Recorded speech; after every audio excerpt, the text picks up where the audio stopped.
Welcome. I'm Kevin Miller. I have conversations with people that help us make better meaning of our lives. In this episode, what measures whether you matter or not?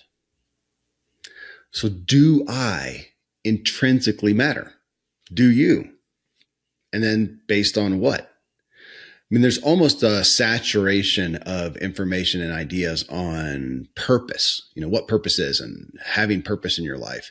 But if you dig down into that, I find purpose to primarily be a pursuit to matter at the root. Do we matter just because we exist? Many religions say so, though I often find the religious people scrambling to prove they matter in the same way everyone else is. So does that testify that we have to do something to matter? Big question. That's the episode. I sat down with renowned philosopher and intellectual Rebecca Goldstein. Rebecca is an award-winning philosopher and writer. She's the author of actually 10 books of, got a lot of acclaim with all of them. Fiction and nonfiction. She holds a Ph.D. in philosophy of science from Princeton University and has taught at Yale, Columbia, NYU, Dartmouth, and Harvard. In 2015, Rebecca was awarded the National Humanities Medal by President Obama. So in many ways, from all of Rebecca's philosophical pursuits, the concept of mattering is somewhat a culmination of what she's come to, of her wisdom. Her new book is called The Mattering Instinct: How Our Deepest Longing Drives Us and Divides Us. So in this conversation, we dive straight into how we perceive mattering, what we generally do to matter, and what actually results in feelings of mattering. We discuss the cultural and relational conflicts that we all have, that the society has around what and who we think matters most. Rebecca defines or identifies 4 psychological types based on how people pursue mattering. You'll hear that, but it begs the question, do we have to do something and prove something so that we matter? I think it belies that we often think and conceive of mattering as something we must earn. I found the conversation really revealing and bringing myself to consider some of my core motives for how I pursue my life. So coming up next is my conversation with Rebecca Goldstein regarding mattering. A note, Rebecca was talking to me from 6th Street in downtown Manhattan, and her voice is accompanied by the background noises of the Big Apple. Rebecca, this topic of mattering, right at face value, you've got me. I'm interested in these deep existential aspects of life. It's really my focus. Your take on it in regards to mattering just brought up some new perspectives and some new angles. And I really just continue to help myself with your research, your experience. And first, just thank you for being here. Thank you for It's my pleasure. giving your time. I wanted to ask you, and of course, I've been reading through the book, but give me, instead of me doing it, let's look at the word. What does it mean? How do you, though, in this project, define mattering? Mattering. So, it's a really interesting word. I know. It's and it's not easily translated into other languages. In fact, we're having problems with that with the foreign contracts. So it's Really? just a wonderful and it's an accident of English that we have the noun matter, and my first love was physics, and physics, Yeah. of course, is a study of matter. And then from that noun, we derive this verb to matter. And we talk about what matter. We talk about who matters. And the way I define mattering is to matter, whether it's what or who, means to be deserving of attention. Yeah. And that already makes it really interesting from I'm trained as a philosopher, not a psychologist. but from a philosophical point of view, deserving, that's what philosophers call a normative term. It, it gets you Mm, into values right away. yeah. And so we are values seeking creatures in virtue of our being creatures of matter who long to matter. And so right away you get into what makes our species so complicating and so intriguing and so difficult. Well, I really love the tagline you use and looking at this is our greatest longing and our greatest source of conflict so Yeah. often, Yeah. because when you use that word, the word deserve, oh my gosh, what a loaded What a word. loaded word. Whole, Exactly. Exactly. And the person we are striving to, the person whose attention we're striving to prove ourselves deserving of, if you yeah, can follow the convoluted sentence, is ourselves. It's right. not others. That may come into it, and it does come into it. But fundamentally, ultimately, it's our own attention, which is a given. We have to pay attention to ourselves to pursue our lives. It's pounded into our very identity. And yet we want a justification for it. Are we really deserving of all this attention that we heap on ourselves, this incessant attention that each of us heaps on ourselves necessarily? But we can step outside of ourselves and ask for a justification for that. That makes us incredibly complicated creatures. And I think actually creatures who matter, I think our mattering is actually a consequence of this. So it's so loaded. It's so loaded. So loaded. Okay. What you just said right there, incredible, you didn't use the word, but self-focus that we have, that we are looking to deserve and matter to ourselves. Somebody's going to hear that.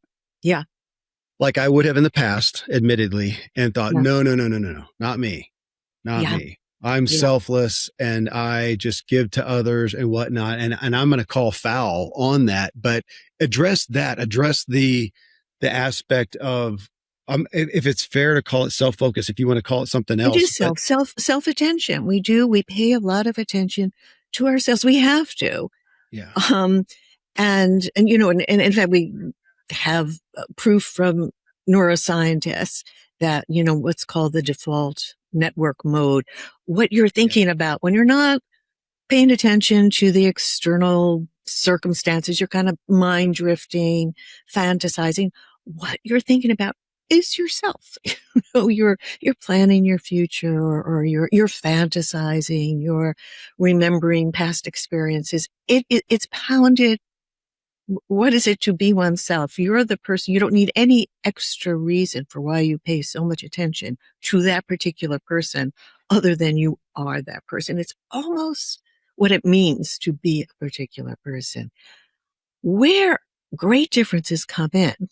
I mean, and that we ask for some sort of justification for that. And, and if we don't feel that no justification is forthcoming, our very self-attention becomes loathsome. As necessary as it is to us, it becomes loathsome. That's what depression is.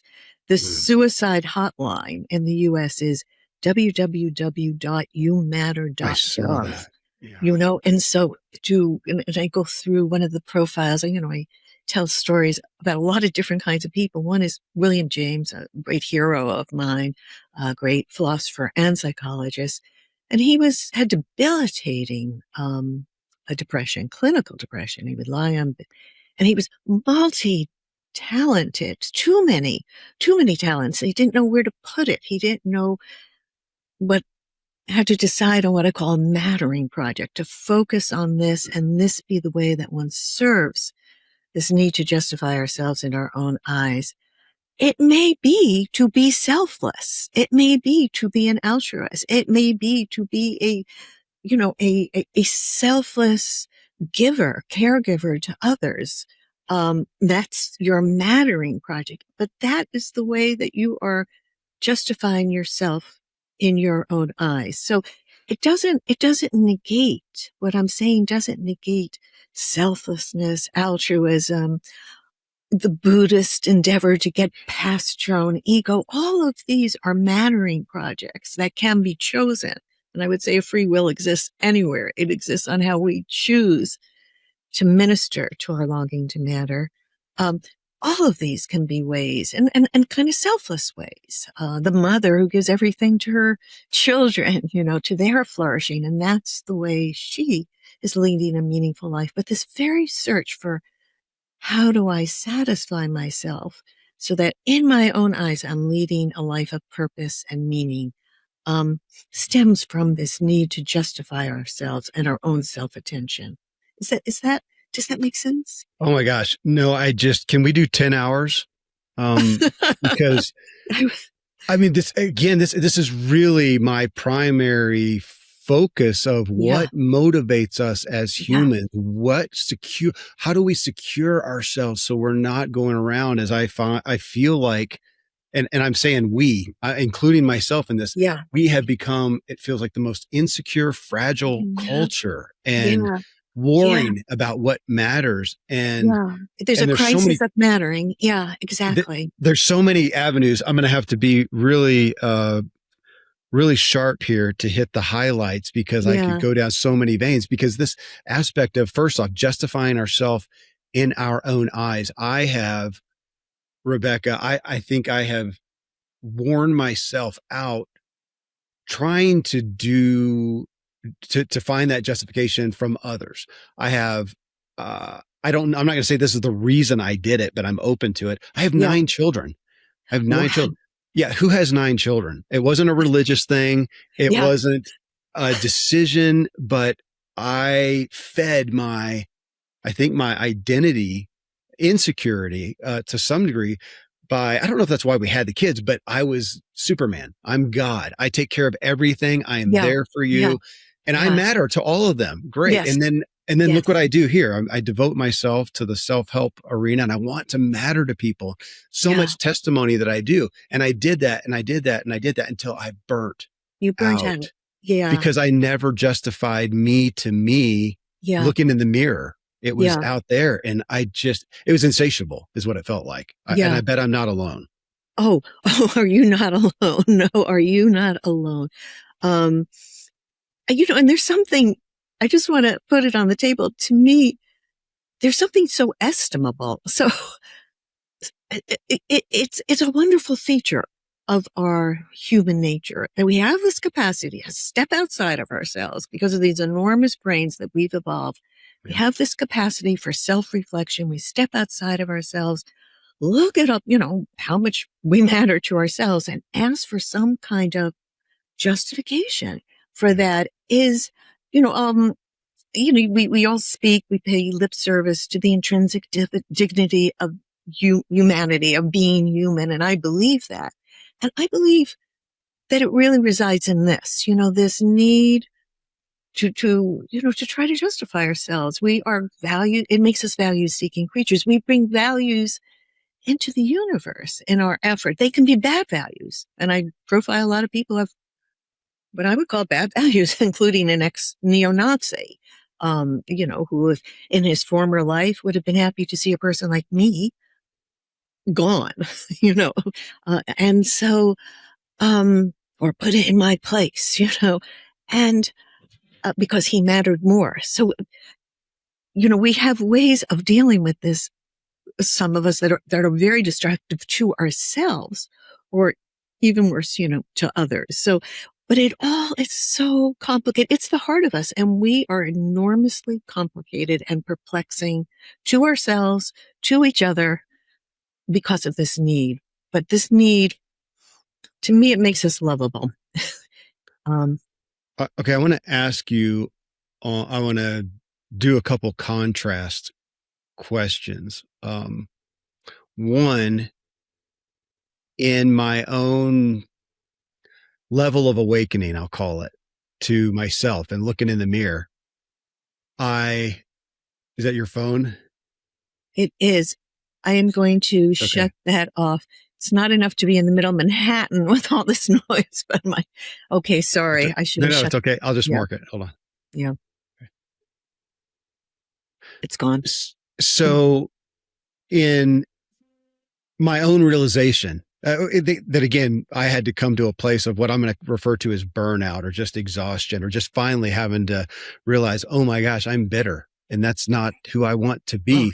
So yeah.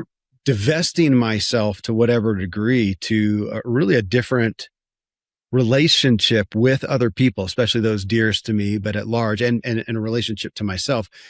There was a temptation. I would say is, or I'm trying to hold both without just polarizing, but almost a tendency to go to the other side of going, okay, I don't need to matter to anyone. I've proven that I can do some things. I don't need to. I'm just going to be over here and be okay without it, in essence. So I could polarize, which it didn't feel necessarily healthy and right as Yeah. well, but it does feel like, well, I don't know. I'm going to ask you because I could look at it and go, okay, is it a spectrum? Is there a healthy medium? How do you see it? Yeah. So, maybe we'll get into, that there are, what I have found are there are 4 major strategies that people use in trying to, justify themselves in their own eyes. And all of them, can be, could go very well or very badly. And they can go very well for the person themselves and for others or some combination, of that. They can go very badly for the person themselves and for others, and you have to find the right thing for you. I think somebody told me one of the reasons that some people have reacted very negatively to my book is I refuse on principle to tell people how they ought to live their lives. Yeah. I refuse. I think there are better ways and worse ways, but there are so many better ways. And what's good for me is not necessarily good for others, and vice versa. There is no one way, because we are deeply and irresolvably diverse in what we need to feel like we matter, and that's what life is, trying to find and it changes over the course of one's life. I started out as one kind of mattering pursuer and I changed radically, into another. But life is an experiment. And okay. I want to ask about what you just said. But to what you saying, that it was in that chapter of your book, Getting Mattering Right. People saying, so are you going to tell us what really matters? Yeah. And they have missed the point of the book, obviously, if they've gotten to that point. But to what you just said, I did want to ask, I didn't know if I was going to do it now, but in your own evolution, I mean, you came to this mattering subject 40 years ago. Is that fair? Something like that? 40 years ago. Yes. Okay. So in that to today, it is can I call it a paramount message of yours in essence? How have you seen yourself change? How do you perceive your mattering differently? My own mattering. Yeah. So I started out, I was born into a very religious family. An Orthodox Jewish family, but really hardcore, I would say. And I, because, of my temperament, I took it very, very seriously. So, for example, in Orthodox Judaism, women don't have as many obligations, especially those that depend on time, as men do, because it's assumed that their lives will be taken up by, I'm frozen. Is this? I see that. Your audio's fine though, and it'll record it correctly on your side. So you should be okay. Okay. Yeah. So it's assumed that the women their lives will mainly be given over to taking care of children, that is. And so, but I had to do everything that my brother had to do, I was very, very serious, very gung ho. And then I changed. That didn't do it for me anymore. That wasn't how I saw my life going.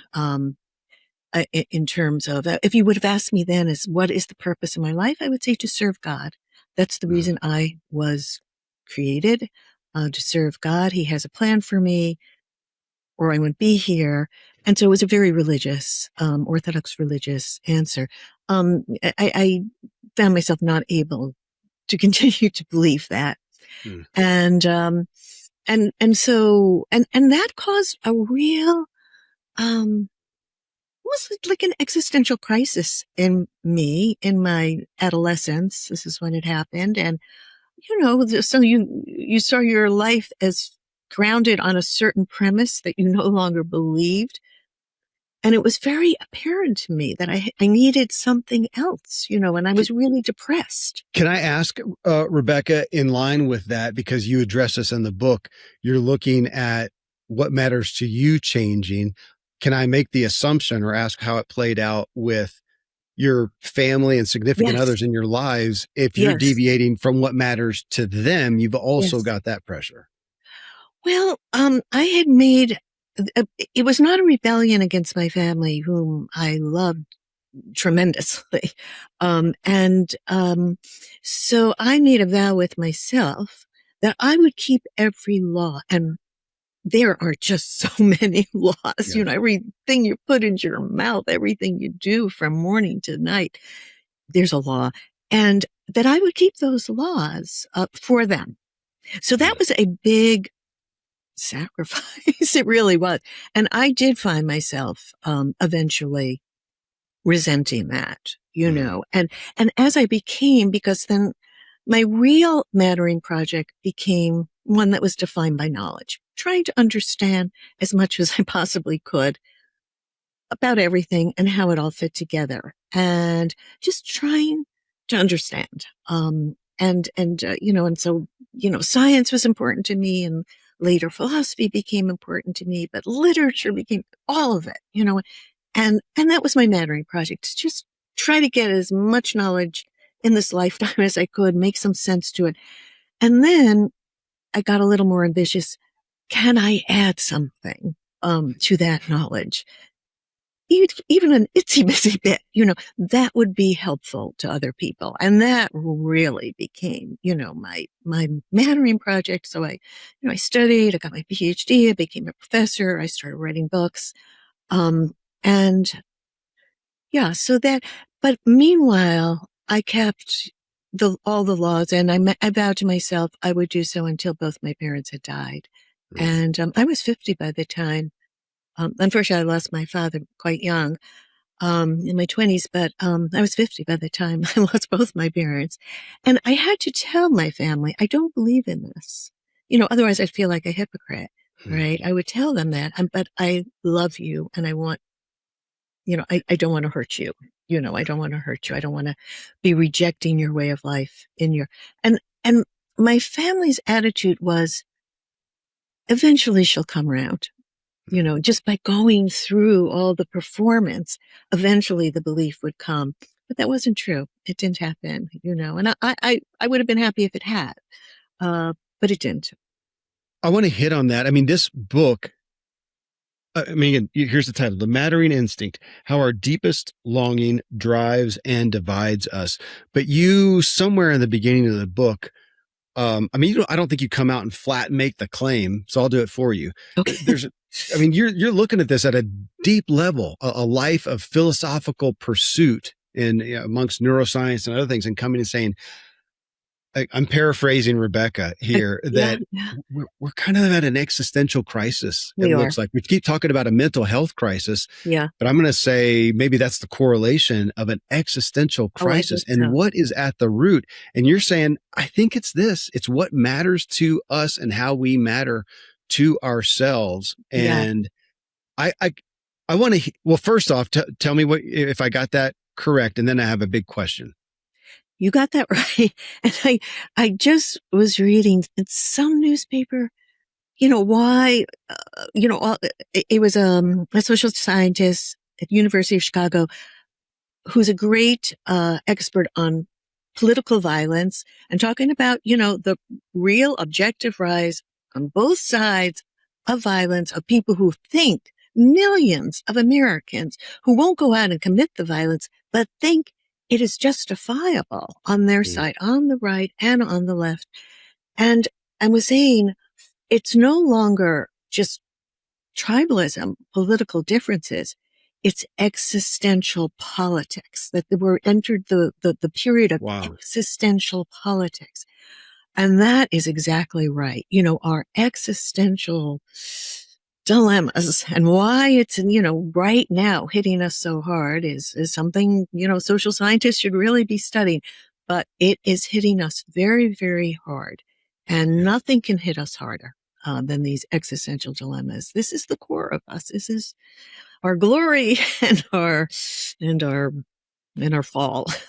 That we are creatures who long to matter. And it feels like this is our reason for living and our reason for not living or ending the living of others. Okay, here's a big, I was going to say interest. It's really, I concern myself with it. If we look at, and you referenced this a minute ago, this is what you, from your work from quite a while ago too, up till today, that I'm going to read this, that you identify 4 psychological types based on how people pursue mattering. Can I read them off?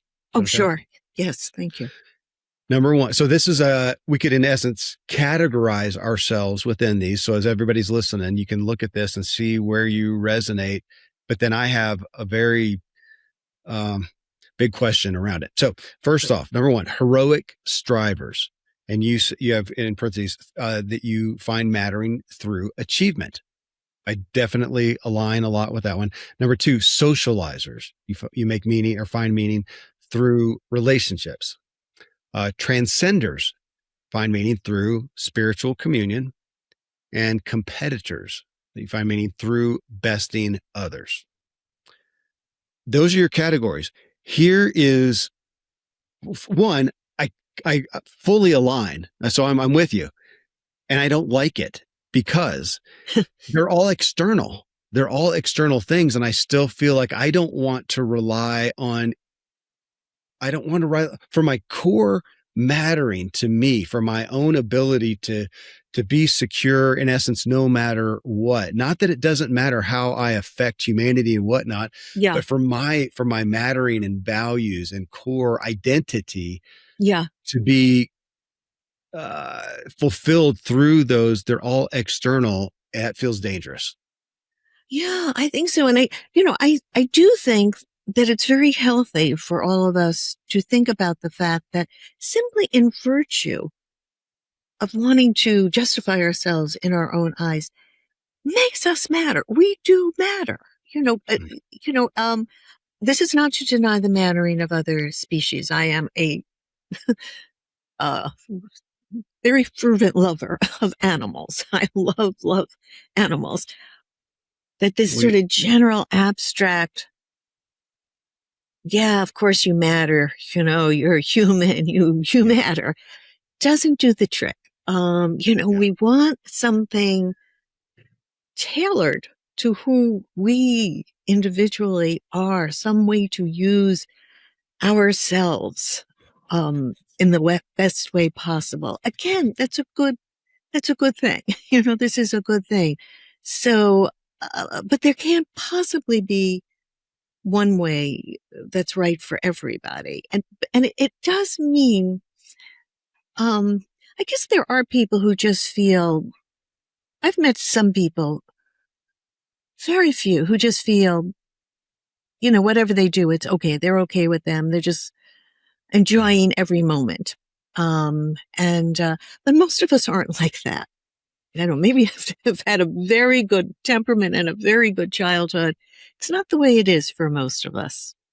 Well, and I can't separate myself out, because even if I try to have this concept of I just want to be intrinsically okay, just me to me. Well, I'm 55 years old. I do have a lot of kids. Yeah. They're not going to stop liking me unless I just become a jerk. I mean, I think I'm a nice guy. They're going to continue to shower me with love and affection. I've got other people who I have mattered to. So I already have that to some degree. So now just to try to separate myself, I can't. But I do want to be more sober about that and to question am I feeling insecure and why? And does that feel healthy? And what's my motive for whatever I'm doing? I think that's what gets me, when the motive, the thing that's driving is this insatiable desire to matter to other people based on how they, share that with you, how that you matter or not, how you receive that or not. Yeah. And it feels like, holy smokes, we got to hold this lightly. Is that fair? I think that is. Yeah. So somebody wrote to me, that he saw this, little, artifact is sold as one of in a New Jersey trinket store, and it said, "The reasons angels fly is they hold themselves lightly." And I thought, yes, yes, that seems right. We do take ourselves very, very seriously, and it's some perspective here. And knowing our own limitations, and knowing, on the other side of it, we're not angels. We're not perfect. We can't do everything.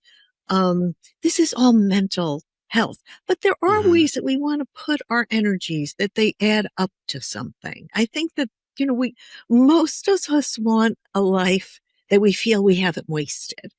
It's a real, it's big privilege being alive. And, we don't want to waste this. But you can go way too far with all of these things. You can go way too far, and you've got to find the sweet spot for yourself. For some people, the people I call heroic, strivers, they have to keep pushing. And if they're not pushing, they're not happy. They just feel like they're wasting their time. They're just biding their time here on earth. But other people don't need quite that all the time, and that will drive them crazy. So, that there just isn't a one answer fits all. Well, you talk about it, and we mentioned the subjective aspect of that. So if I'm looking and going, okay, Kevin Miller, do I care about mattering? Of course. Absolutely. Do I think I matter? Well, do I think I do inherently? Do I think I do as unto God for those who put faith there? Do I feel like I matter to other people? I think so. So my subjective perspective is I think so.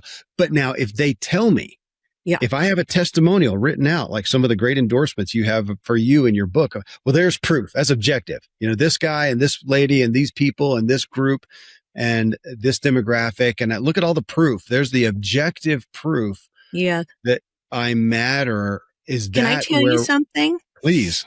It doesn't do it for me. I have to tell you, it doesn't do it for me. And I've gotten really big, nice testimony. I got a medal from President Obama, from I saw the picture. Yeah. So, as my husband's always reminding me when I'm down on myself, and I get very down on myself. If you lived in Great Britain, they would have to call you a Dane. You'd be Dane, because I got that medal, right? That's what it's like being knighted or whatever in this country. Anyway, that doesn't do it either. For some of us, it's a hard thing. It's a constant reevaluation, and it's wanting too much, and nothing is ever enough. I really respond to what you're saying. And I know people who want to be famous. It's just, if lots and lots of people are paying attention to you, well, surely you're deserving of your own attention. They think you're deserving. They know what you had for breakfast. So surely, no, that doesn't do it either. Sometimes it does. For some of the people I've interviewed who are very famous, it does it. But for many of them, it doesn't. So we vary a lot in what we need for this proof to ourselves that we're deserving. But this abstract, philosophical answer I can give, yes, of course you're deserving. You are a human. It doesn't seem to do it, except for some very, very few who they just jolly roll along with the punches kind of people and always feel sort of good about themselves. Even people I've met who characterize themselves as hedonists. What they're about is pleasure. They are they tell me that they have a mattering project, and that is to collect as many experiences of pleasure as they possibly can. That is how they feel like their life is not being wasted. But they need that's, so we seem to kind of, most of us, the outliers no, but for most of us, we need something tailored to ourselves to make us feel like, we're not wasting our time here. And I have to say, the people who, and there are a lot of tests to show, that the people who rate the highest, not in happiness, but in life satisfaction, which is different, and it has a lot to do with this feeling of not wasting your life. The people who rank the highest are those who are what I call the transcenders, the spiritual people who feel that they have a spiritual reason for being here and that the universe needs them. Otherwise they wouldn't have been created, that they have a role to play in the narrative of eternity. It doesn't get bigger than that. And so, yeah, they are the people who often feel that they, that they rate very high on life satisfaction because they have a grand purpose, a purpose given by God. But of course, there are a lot of differences among the different spiritual people, transcenders, on what it is that God wants and which God it is, and so they don't necessarily bring peace on earth and joy to all. There's often a lot of, we see it. You just have to open the newspaper and see, the fighting and the deep and often violence that can come from this kind of certainty. So, but they do rate very high on first. It's hard to be human. It is hard. I'm sitting here thinking about a subjectivity that I have. I have 9 children who, I believe would all give good testimony to me. So should I matter more than someone with one kid or even no kids with one kid? I know people in my life who I perceive that they have more of a sense of mattering with their one child than I attribute to my 9 children. And I'm just playing with how subjective it is as we look at who matters more, what matters more. To a degree.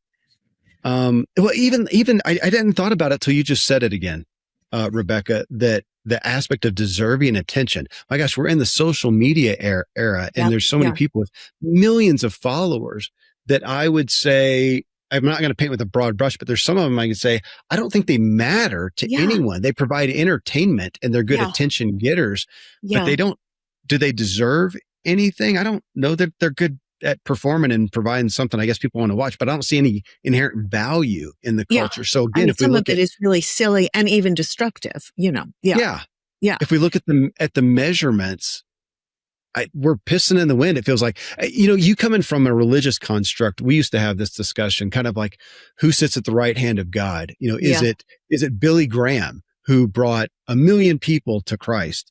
Or is it the small town pastor who has 10 people show up and he loves them to pieces and does his best and he goes to heaven? Is God going to go, hey, good on you, but Billy, I mean, he matters to more people. I don't align with a God that would do that, but that's what we do, isn't it?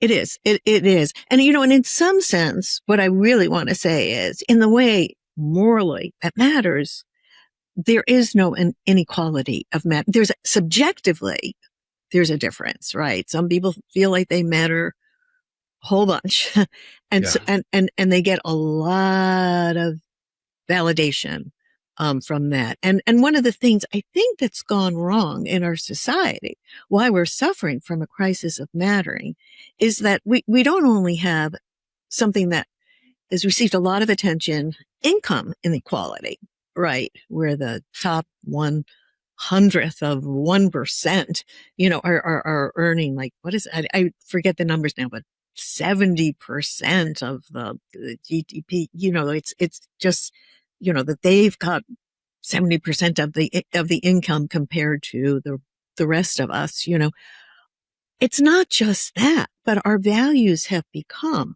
they matter more than others. They are richer, more powerful, more famous, often the same people. And that's what matters. And that a society that believes that some people matter so much more than others, not just that they're richer and can do whatever the heck they want, and while others are scrambling just to live, but they're grabbing up all the mattering too. And the rest of people are feeling like a bunch of kids scrambling under a bursted pinata, trying to grab up as much as one can. It brings up, if there's not enough mattering to go around in a society, it brings out the worst in us. It makes us adversarial towards one another. And so that's one of the fundamental things that's, income equality, pretty bad, but even worse, mattering, inequality. We can't function this way. We cannot function this way. It feels like a no-win game too, because if I go there, especially again with social media and the ability to see everybody anywhere all the time, how many 55-year-old men, very comparable to me, have done more with seemingly with less? Zillions. I mean, so if it's a comparison, if it's an equality, exactly. I'm going to go. I'm going to go to my grave striving, and I'm so tired. No. And if the comparisons are lethal, lethal to self-satisfaction. One of my favorite stories is about somebody I know. I just collect these stories, and he's a scientist. He's a very, very good scientist. He's such a good scientist. He won a Nobel Prize, the highest, right? A Nobel He laureate. matters. Come on. Well, so he's very, very competitive. So, comparing himself to others, this is deep in his DNA. He's very, very competitive person. One of another friend of mine who knows, we both know this guy. I'll call him X. I can't say his name, but, this other acquaintance said to me, X was happy for all of 15 minutes in his life. He felt good for all of 15 minutes in his life when he got that call from Stockholm. And then he thought about it for 15 minutes and said, other people have also gotten the call from Stockholm. And he wasn't happy anymore. He's got to be on the top, and if anybody else matters, it takes something away, or matters more, even more than he, takes something away from him. I feel like people who have this nature, and there are psychological tests for how competitive you are, who have this kind of competitiveness that they bring to everything, including their own sense of self and how much they matter. I mean, they are cursed. As my acquaintance, the Nobel laureate, is cursed. I mean, 15 minutes. It took a Nobel Prize for him to be happy for 15. I mean, of course, that's an exaggeration, but it captured something true about him. So comparisons, very unhealthy, very, very, Rebecca, I was thinking about, we talked about him because we both know him, Arthur Brooks, and in his book, Strength to Strength, he starts off with the story of hearing this guy on an airplane talking about how worthless he is and how, he hasn't done anything good. And of course turns around and it's some famous name. Maybe it's even somebody, but just that concept of it's a never ending quest for a measurement. And what I help myself with, I think a lot, is looking at people, looking at you and going, regardless of all the accolades that you may have, all the list of achievements and the things in those 4 different types and whatnot. Are you here? Are you present? Are you secure enough to have a conversation with me and to consider things? Are you so insecure you're trying to, overpower the conversation or whatnot? And can you be present and available? I'm more interested in that today for myself and with others. That's who I'm impressed most with these days. And think, what about me? Yeah. How are people experiencing me? Are they experiencing me as needy and competitive and yada, yada? I don't know how that's providing meaning to anyone. And that's a helpful way for me to look in my own mirror. I like that. I like that. I think um, that is a good standard. It really, for you, I mean, there are people I know. So yeah, I know a wide range of people, and I speak to a wide range of people because I'm obsessed with this. I'm obsessed with our diversity, Mm-hmm. and the different ways we go about doing this. And I know some people, most of them are mathematicians. I've spent a lot of my life with mathematicians, very, brilliant mathematicians. They don't really need relationships at all. They are in communion with the mathematical world, and that's all they care about. And people are just distractions to them. What I tell the story of one. He's a famous person, and he solved a very important problem. His last name is Perlman. He came from Russia. He lives here now. No, he still lives in Russia. Anyway, solved a very, very important problem. Was going to get the big prize, for it, more than $1 million. No, I don't need it. I don't, and I don't want the attention, and I'm not an animal in the zoo for everybody to be looking at and interviewing. And he just disappeared into the world. He doesn't want to. And so, we come in all sorts. But for you, I think, from what it is, I think you're primarily a socializer. It is the relationships with others. And what you want is like open relationships where you can be present, the other person can be present. It's equal exchange. There's a givingness, a generosity of interpretation. Does this all sound like something that fair? No, fair. I look in my friends, my closest friends, circle of friends, people I know, and my kids. Obviously, I've got a lot of kids that are, some of them grown adults now, and look and go, how do they experience me? And, having a 17-year-old daughter be totally open and say, Dad, I just feel safe with you. I think I don't know that there's a Nobel Prize I can get that would speak to me more about what I put my value in, and as far as meaning. And when I think about the people who matter to me most, they are those who are, they don't have a big list of accolades. They're the people that are just there and available. And if I contact them, they're present, available, and God bless them. So yes, I agree. Relationships. Yeah. So I think this is a wonderful way to be in the world, right? And because in some sense, if your 17-year-old daughter says she feels safe with you, she's actually said that, a 17-year-old daughter. Yeah. I can't begin to tell you. Emotionally safe. Yeah. Yeah. To share anything and everything. And how much that impresses me as somebody who had brought up 2 daughters, now adults. 17-year-old daughter saying that to you, that is big. I mean, that is, and that is, you're right. That's, if this is what you want from your life, what more kind of validation? You're a lucky person if what you want from your life is something that you can receive, and see it as a validation, for your life. Look, for me, it's terribly important that I add something to knowledge. Now, I have no guarantee that is going to happen. No guarantee that my ideas are going to last past me, that they'll be superseded by something else. I won't even be a footnote, in our story of progress, of knowledge.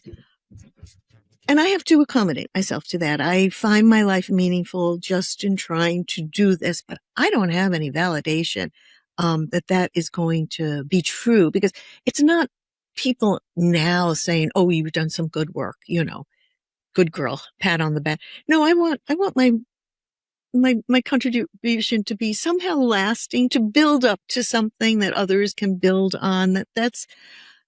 I have no guarantee of that. None of all. I wish I just wanted my validation for my relationships with others, to tell you the truth. My life would be much easier, because that's really important to me. My goodness, nobody could make me more miserable than my loved ones. If I've done something wrong, or they're rejecting me or something, I'm miserable. But the health of my relationships with them, although it's necessary, I need something else too. And that's hard. So I think when I hear you, I think, oh man, you're lucky.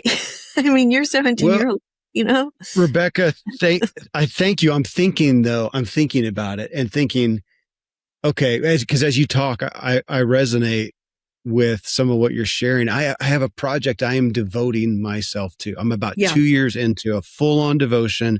Yeah. We're going to bring it to the public. It's a psychological model. I want it to have make a dent in mental health and people's greater experience, a greater human experience. I want to help. I want the work to be worthy of a Nobel Prize. Okay. So it's not that I don't want that. That matters to me. Yeah. And I do want to impart what I can. I'm questioning though, as you're talking, thinking about, okay, but does the core of me rely on that? This is page, I actually have the page number. Page 27. Oh, that's probably not fair. I have a galley copy of your book, so I don't know where it is. But in my galley copy, it's there. And you have it listed, the chapter, I think, or the section, or maybe just a section, the mother of all mattering questions. And here it is. Do I matter? Yeah. So does my mattering rely on this work doing great in the public? No, I hope that it does something, but does my personal mattering rely on that? Now, does it rely on my kids? If they all spoke of me as this evil thing in their lives, I would struggle. I would struggle with going, man, if I can't matter there, and I'm careful saying that because everybody's had, a strained, I'm recently divorced. That matters to me. I question my mattering in relation to that. I've had kids who have been upset with me at times, and I care significantly, but I'm still concerned about, but if I let go of my inherent mattering, then my need, I'll tell you, Rebecca, I think one of the reasons why I'm at a better place relationally with people is not being so needy. Yeah. I don't need to convince them. I don't need them to validate me. And I think in that, I'm receiving more mattering back from them. Yeah. So how's that for a cycle? No. Man, it's so complicated, isn't it? Yes, right. But I love to read these, what they call agony ants, or they used to, or they call that, the people you write in your personal questions to the newspaper, and they give you, and almost all of them have to do with these personal relationships, my children, my parents, my mother-in-law, my wife, my husband, so, personal relationships really hit us hard. I mean, that problems that we're gregarious. We are gregarious creatures, all of us, no matter where we can be transcenders, we can be heroic strivers, we can be competitors, but and not put our mattering in terms of our social relationships.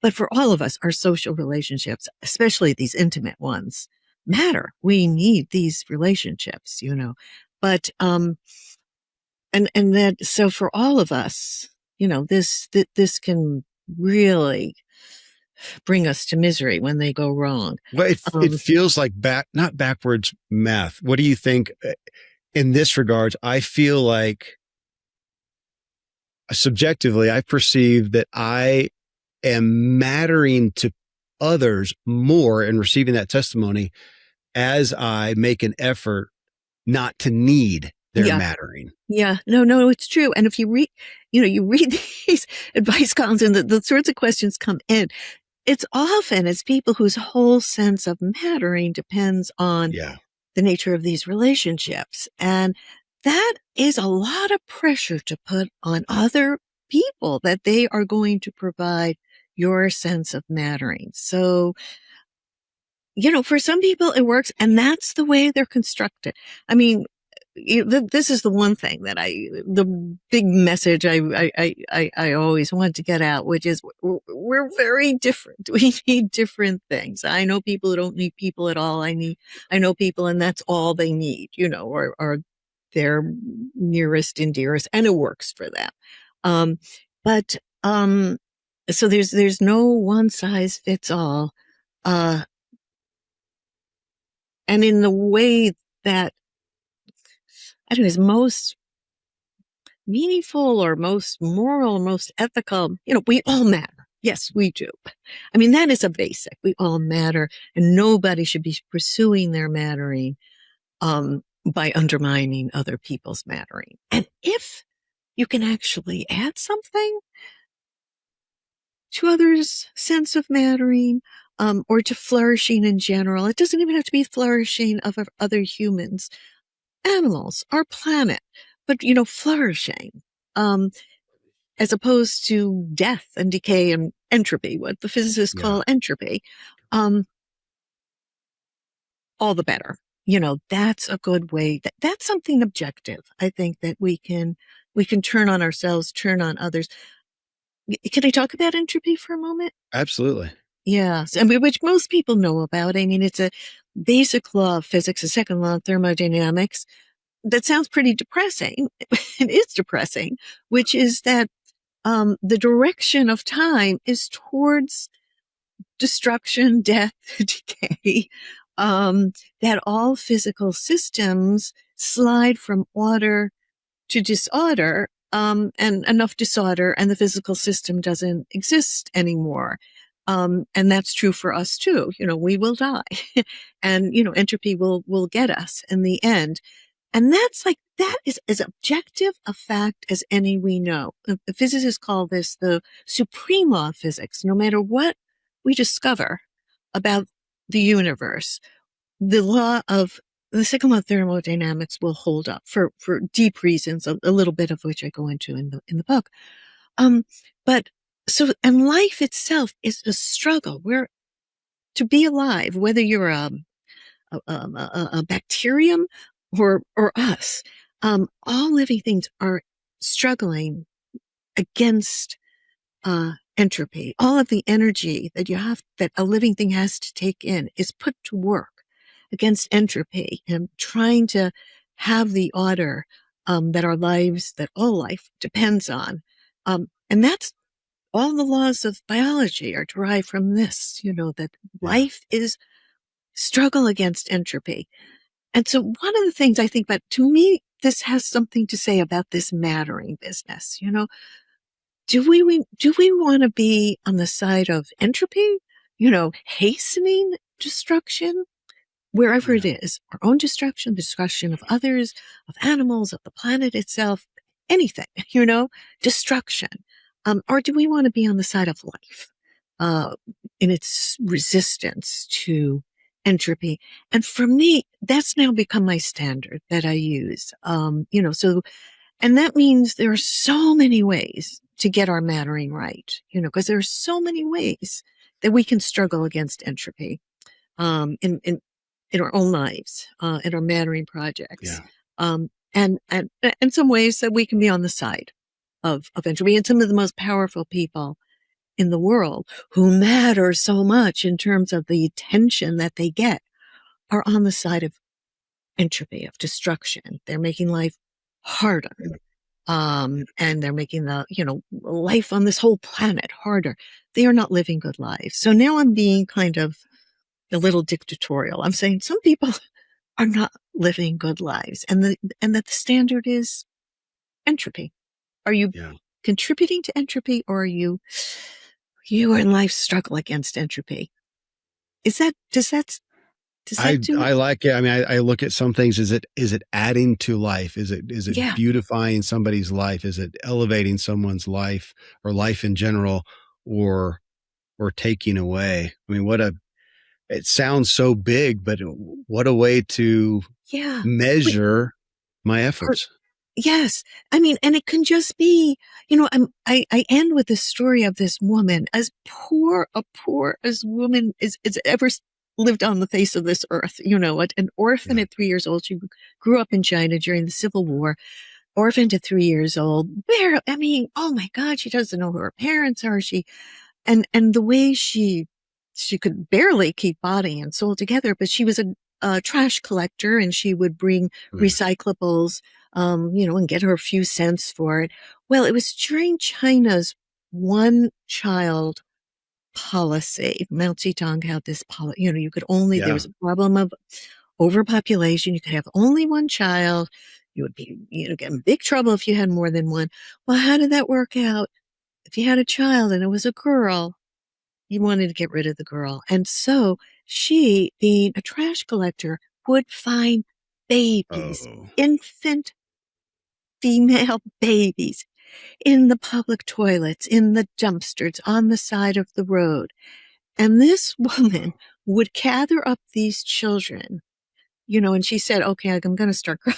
Every time I tell her story, I start crying, and it's really embarrassing. But she would gather up these babies and bring them she didn't even have a roof over her head. I have pictures of where she lived, in this little way station on the way to the railroad station. And she brought up over 30 babies. Unreal. 30 babies. And though she couldn't bring up, she found homes for, she was able to do that. And she was, gone from this earth by the time I learned about her. But I interviewed, I had the great privilege of interviewing one of her daughters, found, I think, under a bridge somewhere, Juju. And, the woman's name was Av Xiang. And at one point, I asked her, did you ever wonder who your real parents are, who your birth parents are? And she started crying. She said, I had the best mother in the whole world. Every child who passed through her arms had the best mother in the whole world. And so this woman is my hero. This woman is, how much more can you be on the side of life and against entropy, but saving these little babies and bringing them into their own lives of flourishing. Now Juju has had, she was illiterate. She worked so hard to get the children into schools. And so all her children are literate. I don't know, to me, this is the most impressive person I think I've ever heard about. Well, to go to your definition of mattering, deserving of attention, I almost think of the term of respect. Yeah. You can be in a place of authority and demand respect. To me, that's not respect. I want the respect that's earned, that's offered to me. Exactly. And so in the same way, to be deserving of attention, I want to have others just feel like I deserve it. I've added some value to their life. Yeah. And I do. And Rebecca, again, I could go on for 10 hours with you here, but I want to say authentically that as you desire to add to knowledge, you have added to my knowledge and added to what I care about most deeply, is the impact I make on the world through my own well-being, my own mattering, and this root issue of human existence. That's not about, I appreciate your addressing, it's not about happiness. It's just deeper than that. It's deeper than that. Deeper than that. Yeah. We are less shallow than we appear to be. All of us. Yeah. Yeah. Yeah. You have this message. I'm adding value to my life. This is what I've got 3 kids I'm going to be having dinner with, and we're going to talk about mattering. Yeah. So I thank you. Thank you for doing the work that you've done to bring this forth. I am eager to put this out to everyone that I can, because I think it's a root issue. We have so much attention given to good things, but I feel somewhat symptomatic. This is a root cause issue. And I want to thank you. Thank you for. Thank you. This has been for me, such a wonderful, conversation, really. It's so open. You're so present and open, and we're it turns out we're quite similar. I think so. We're quite similar. Yes. I at one point kind of sloganed the show, conversations that matter. So this is a conversation that matters. Yeah, for me too. Rebecca, thank you. Thank you for doing what you're doing. Thank you for taking the time to be here. And thank you for this message. I will continue benefiting and am eager to help others benefit with it as well. Well, keep in touch. I feel like a connection here. So let me know. I'm gonna hit the stop button and then let's connect. Stay here. Okay. Stay with me. Here we go.